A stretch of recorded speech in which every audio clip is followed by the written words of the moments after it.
What's going on, everybody? Jolt here from TheTokenMinorities, and I am back with a very unique video for you guys today.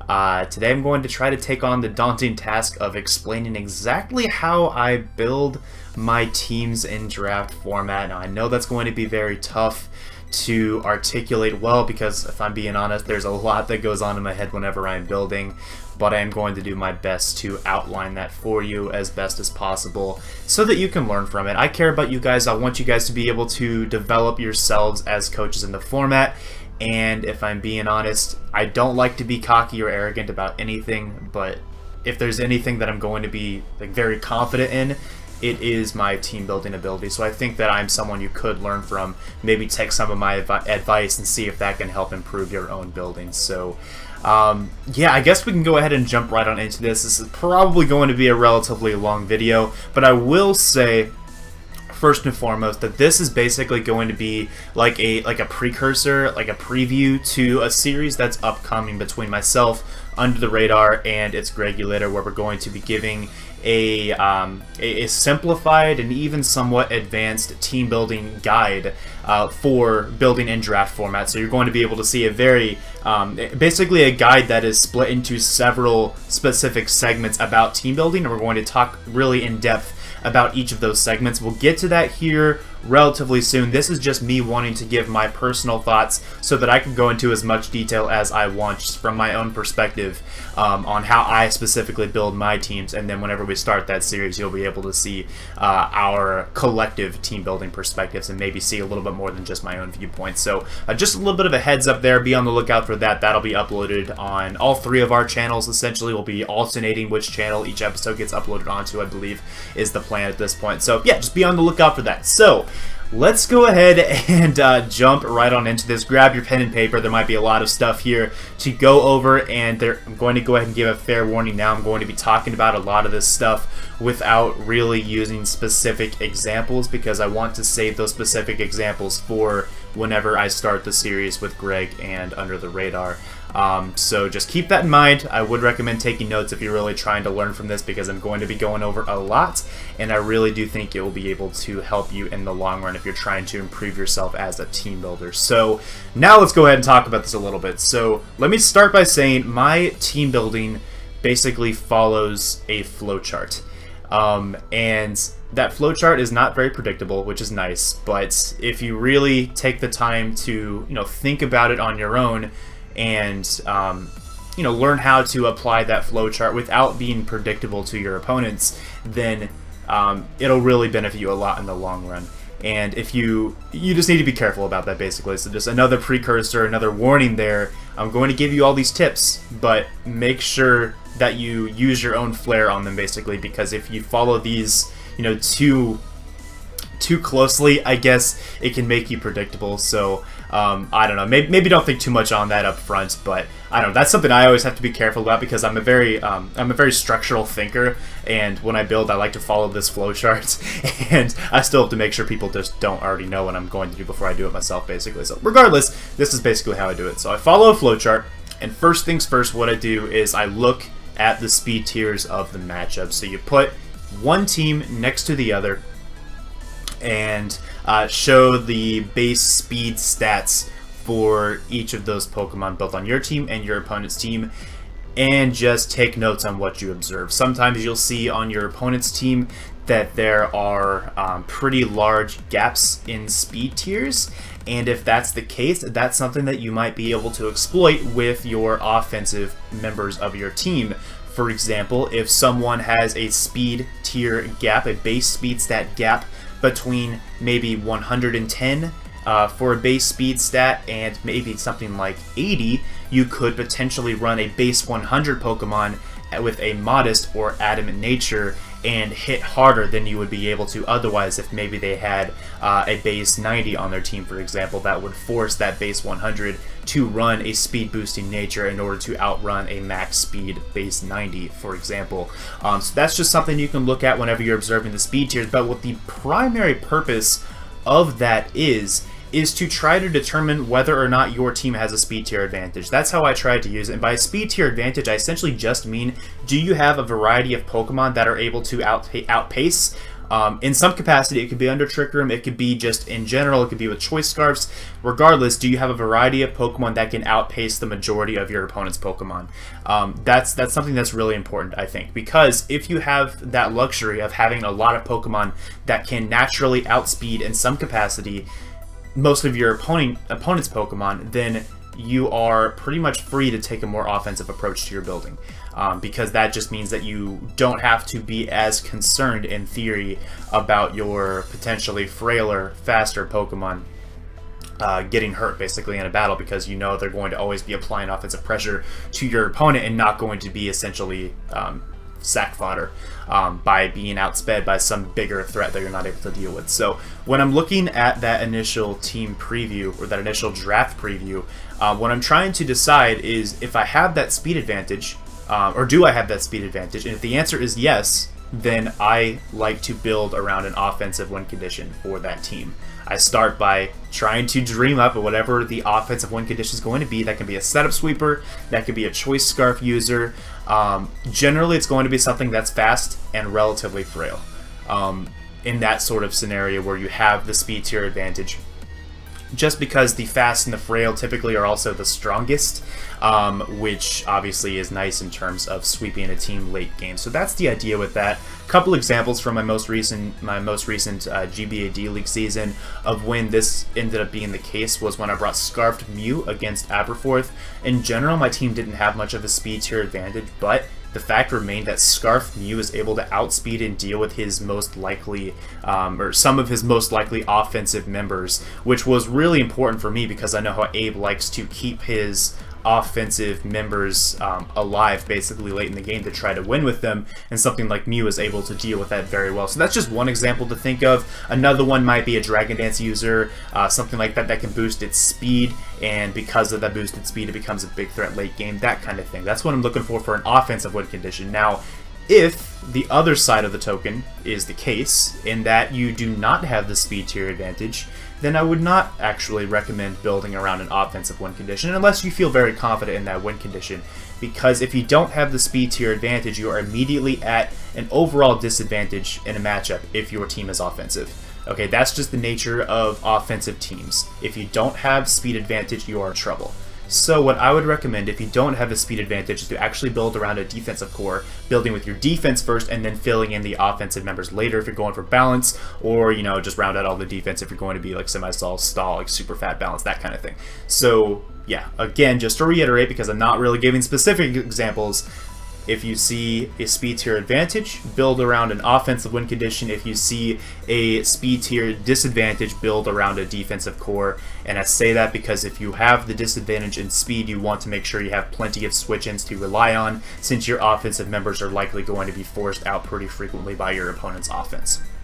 Now, if it's kind of a toss-up, you can't really tell if you have a speed tier advantage, then you know what, you can really go either way. In that case, I personally would still build around an offensive win condition in this meta, just because of how destructive Z moves are to defensive cores, in my opinion, especially with how I personally draft. And I'm not really going to get into too much detail on how I draft in this video, but essentially the bulk that I draft is also typically fast, so it's not like it's super bulky, but it's bulky enough.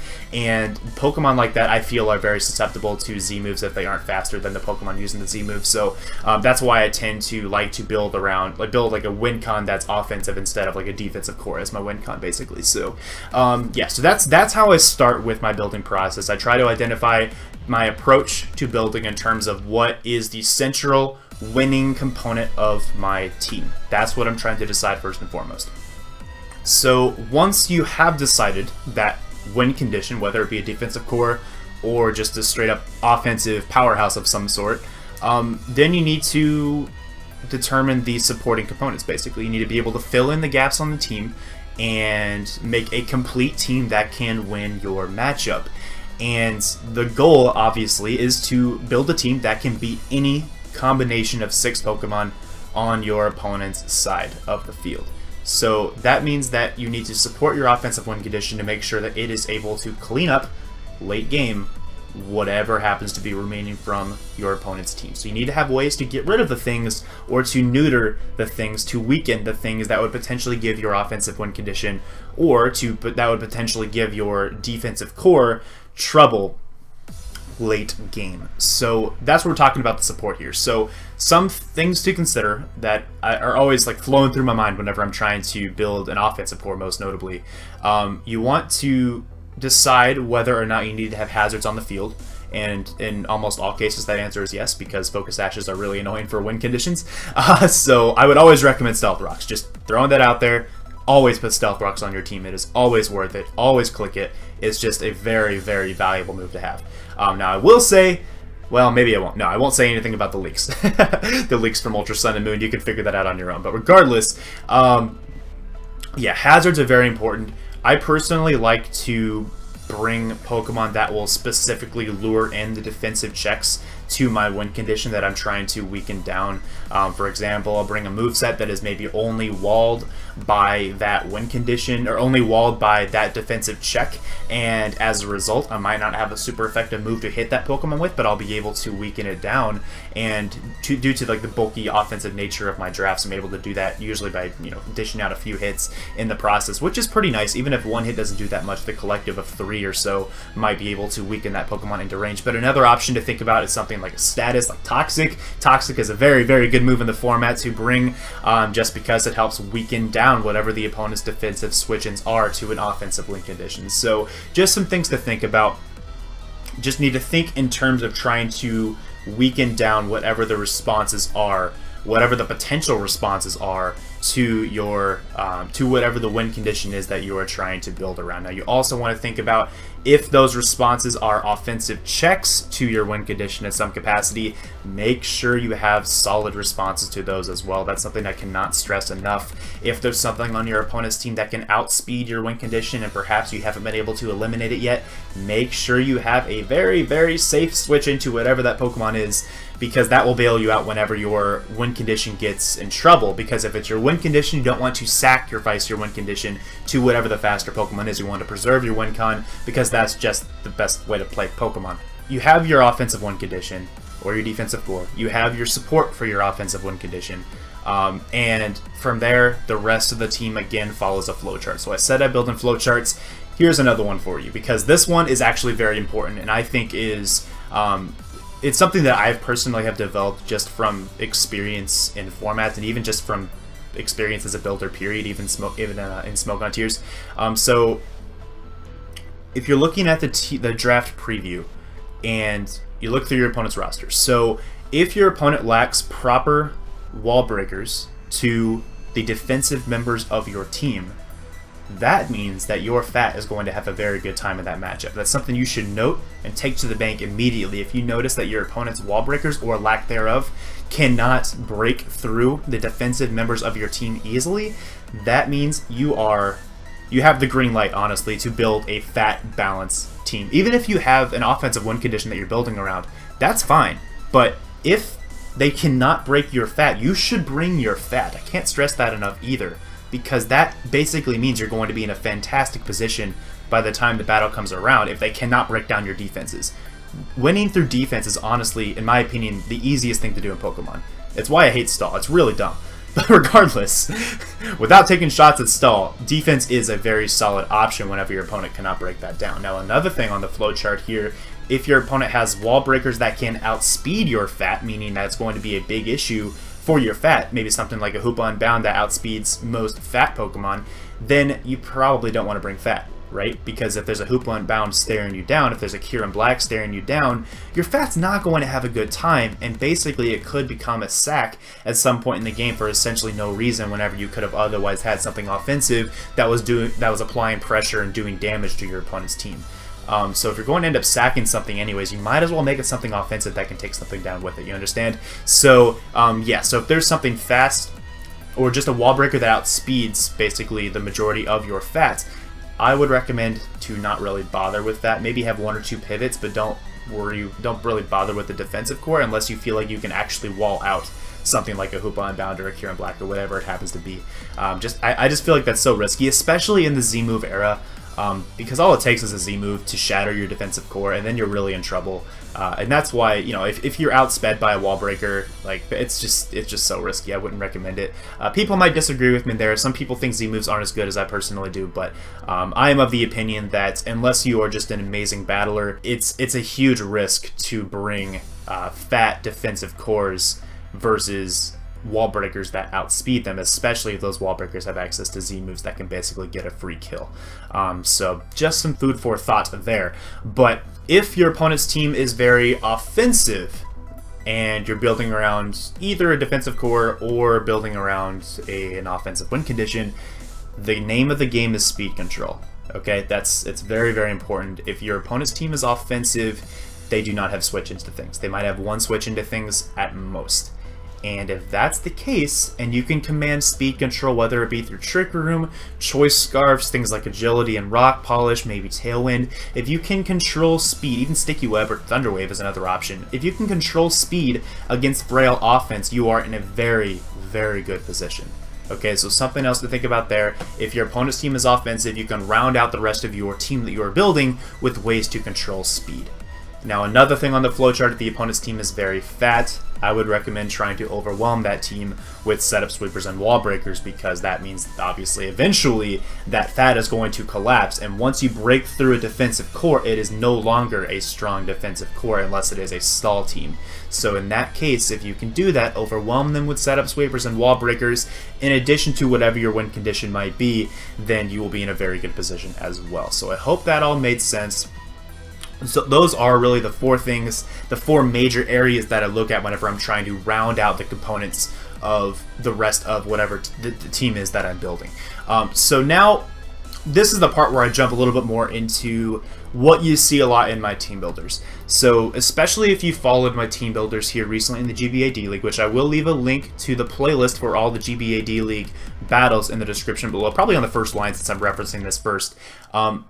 What I do there is, in the team builders, is I break down the two drafts and I try to explain exactly what I feel like the holes are in my opponent's draft. And that's what I try to exploit with the specifics of my team build. So after I've already decided, okay, this is an offensive team, I want to control speed. Okay, this is a defensive team, I want to punish him with setup sweepers and wall breakers. After I make that decision, then I'm looking at the specifics of his team to see exactly what the key weaknesses are that I can exploit the most through the specific movesets, EV spreads, items, and etc.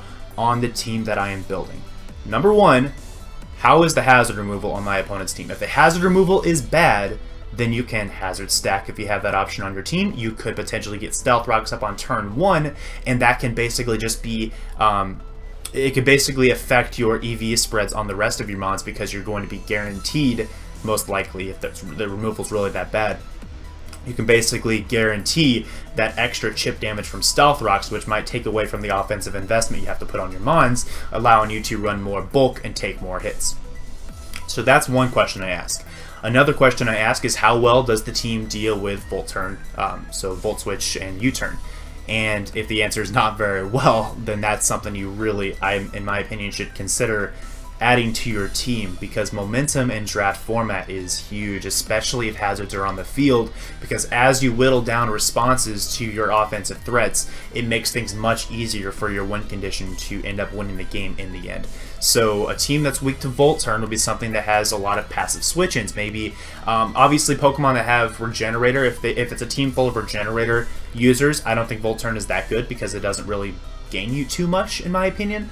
But if the team has a bunch of passive switch-ins, like passive defensive switch-ins to your Volt Turn users that will take chip damage from Volt Switch and U-Turn as well as entry hazard damage, then that means they are very weak to Volt Turn. Basically, that's the simplest way to think about it. If they're going to be taking entry hazard and U-Turn Volt Switch damage without being able to immediately recover it, it is a team that is weak to Volt Turn, and I would highly recommend that you try to run Volt Turn against teams like that. Now, there are some exceptions. There's some specific Pokemon that can give Volt Turn a hard time, but in general, that's what you're looking for.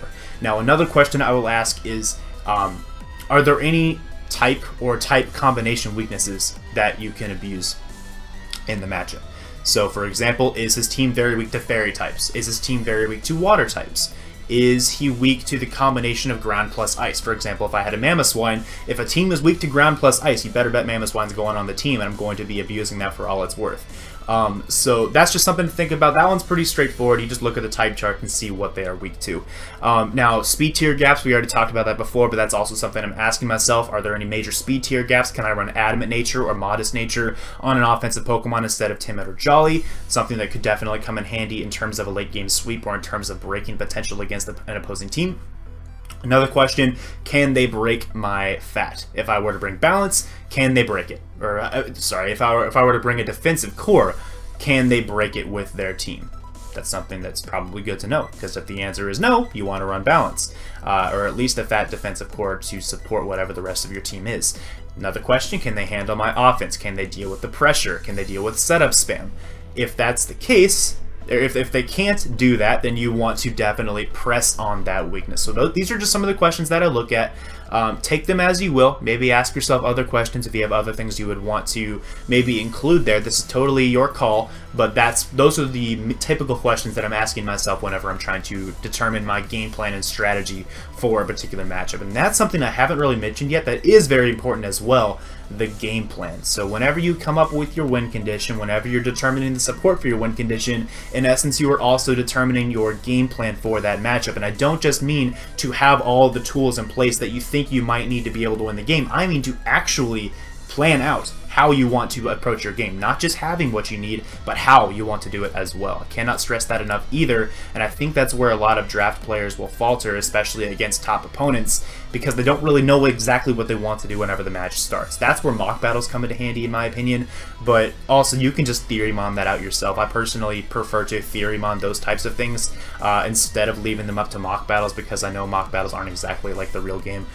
So whenever you theory-mon out your game plan, that can really help minimize mistakes, honestly, in battles especially. And what I like to do personally is to actually plan out my entire first 5 turns of a game before I even enter the battle. Regardless of what my opponent brings, regardless of what my opponent does, I will have a plan for it immediately, and that will ensure that I am in the best possible position 5 turns into the game each game that I play in. That really helps a lot, trust me. I've started really doing that a lot more lately, and I would definitely recommend that.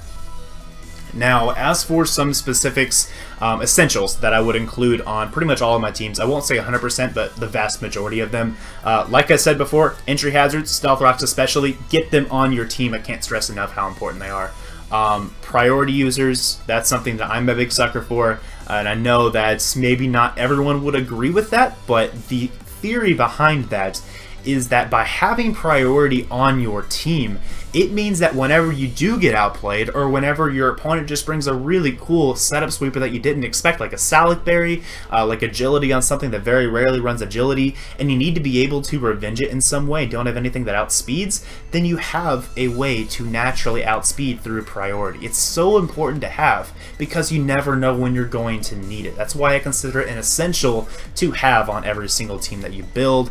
At least 90% of my teams will have priority on them, and you can see that evidence throughout the entire D-League as well as through the NPL and all the leagues I've played in. I almost always have priority in some capacity on my teams because I understand the importance of it. Now, another thing is that I try to do, and it's very hard to do this, I understand, but I try to have 1 to 2 resistances to every single type. Every single key type, honestly, on my opponent's draft. Maybe not every single type. If they don't have like a ghost type on the draft, then I might not bring a ghost resist, because ghost resists aren't exactly easy to come by. But even so, as long as you have resistances to every key typing on your opponent's draft, that will help you a lot in terms of being able to switch into things. Even if your team is offensive, just having resistances means you might be able to pivot into offensive options at crucial times, which can basically save you from having to sack a Pokemon. And we all know how important differential is in draft format, so that could definitely come in handy there as well. Now, one other thing that I do recommend, and this is something that I stress a lot in my team builders because I think this is super important in the Z-move era, especially for players who like to build with more bulk like I do, and that is to have dedicated checks, either offensive or defensive, to your opponent's most threatening Pokemon. So that might be several Pokemon, For example, if a team has land OT and a mana fee, I would recommend having dedicated checks to both of those because they are both able to sweep your team basically in one turn if you are not prepared. So stuff like that, stuff that can set up a Dragon Dance, stuff that can set up a Z Tail Glow, or rather a Z Rain Dance for the mana fee, maybe something like a Rock Polish Lando T, Rock Polish Z move Lando, that kind of thing. You want to make sure you have dedicated responses to all those things, or maybe just build a team that doesn't let those things set up at all. Lando T is one of those Pokemon that you can bring a team full of stuff that can just deny setup and make it basically a non-factor in terms of being a sweeper. Sure, it might get a kill with the Z move, but it will not be able to set up and sweep you if you build a team that does not allow that to happen. And that's something that I really try to employ a lot whenever I'm building, because I hate Z moves. If I'm being honest, I hate Z moves. I hate the idea of losing to one, so I don't let that happen. Okay, I basically do everything in my power to prevent setup sweepers from beating me, period. If there's something that can set up and sweep my team, I'm going to make sure that it's not going to be able to do that. So those are the essentials that I have on my teams. Now, a few optional things that I'm sure a lot of you already know this, but I'm going to point it out for the sake of completion. Hazard removal is something that a lot of teams do want. I don't consider it essential anymore. I used to, but I don't anymore. And the reason is because the metagame is becoming very offensive, and maybe that's just in the leagues I've been involved in, but I just feel like with the Z-move era, it's not common anymore to see balanced teams do well. There's obviously exceptions like the Great Gypsy King, but even so, it's not as common from what I've seen for Fat Balance to perform well. What that means is that it's not easy to find turns to click defog without sacrificing a lot of momentum, and momentum is very key whenever so many Pokemon are threatening, so many Pokemon are just, really strong in this metagame of draft format. So with that in mind, hazard removal isn't necessarily essential because it might forfeit you momentum. It's something I would only really recommend bringing if the specific team that you are bringing is weak to rocks. And that doesn't necessarily mean you have to have like a rocks weak Pokemon. It's just a team that maybe your opponent has Volt Turn, for example, and you are in that exact predicament that I talked about earlier, where you don't feel like you deal well with Volt Turn. Then you probably want to get the hazards off the field as early as you can, because that will wear on you over time. Okay, that's the kind of situation where you want to have hazard removal. It's also, of course, good to have it if you have a Talonflame, a Volcarona, like Articuno, if you draft that. It's things that are 4 times weak to rocks. You definitely want removal with that. That's a no-brainer. And if you have maybe like 2 or 3 Pokemon that are just 2 times weak to Stealth Rock, then that's something to also consider. But I wouldn't consider it a true necessity unless you meet those conditions. So another thing, knockoff is pretty nice for teams just to get rid of items that help scout out your opponent. Pretty self-explanatory there. I'd say phasing is also good. Phasing meaning things like Roar, Whirlwind, and Haze. Those are pretty nice moves if your team is weak to setup sweepers. Definitely something to consider having. It's definitely a preference thing, I think, and if you feel confident enough in your ability to pressure an opponent too much to the point where they can't set up with anything, then fine, you don't need it. But if you feel like you want to take a slightly more passive route, then you probably want to have phasing in some capacity to bail you out. Momentum, talked about that before. Momentum moves like U-Turn, Baton Pass, and Volt Switch are insanely good in this meta especially, but they've always been good in draft format, I feel. And yeah, that's just something that's optional on a team. It's really good if your opponent's weak to it, something to consider. And finally, the move Taunt also can be very good for a variety of reasons. You all know, who've been watching my D-League videos, how much I love the move Taunt. And yeah, it can bail you out against offense by preventing setup. It can bail you out against Fat by preventing recovery and status. It's just such a good move. And it's almost always worth bringing, in my opinion. I'm not going to call it essential, but it's definitely a move that will never have drawback for you. Just some final thoughts here before I sign off. I really recommend that you don't try to build your full teams in one day's time as well. I like to spread it out over 3 to 4 days, if I'm being honest, and I don't build all day long, obviously, but I like to spread it out into maybe 2 to 3 hour segments for each of 3 or 4 days. And that's a lot of time building. I know you probably don't build as long as I do, but that's just me. And it helps a lot, honestly, when you do that, because if you allow your brain some time to just think about it passively, new ideas will come to your brain every single day. Okay, that's what I found. New ideas will come. You'll be able to see flaws in the current build of your team, and you'll be able to come up with new cool potential options for the team that you're currently building if you just spread it out, give your brain some time to sleep on it, think on it. Maybe in the shower you'll come up with some random really cool set and be able to slap it on the team. Maybe it will end up helping you win the next game. Lost track of my words there, I apologize. So last thing here, where I personally think I thrive in my team building is in patching up all the smallest holes on my teams. And basically I have a plan for like every situation I can think of, and if I ever discover I'm weak to something specific, then I'm going to fix it on my team. And I think that's why I have success. I think that's why people really enjoy seeing my team builds, just because they are very complete like that. And that's not easy to do, and I'm going to be honest, you're going to potentially try to apply some of this flowchart strategy for yourselves, and it's going to probably not go particularly well immediately. And all I can really say is keep at it, keep trying, because it really does work for me. And if you have questions, just feel free to comment them down below, and I will do my best to get around to responding to everyone if they have questions about this process. As I know I probably didn't explain everything perfectly. There's a lot of information here, so bear with me.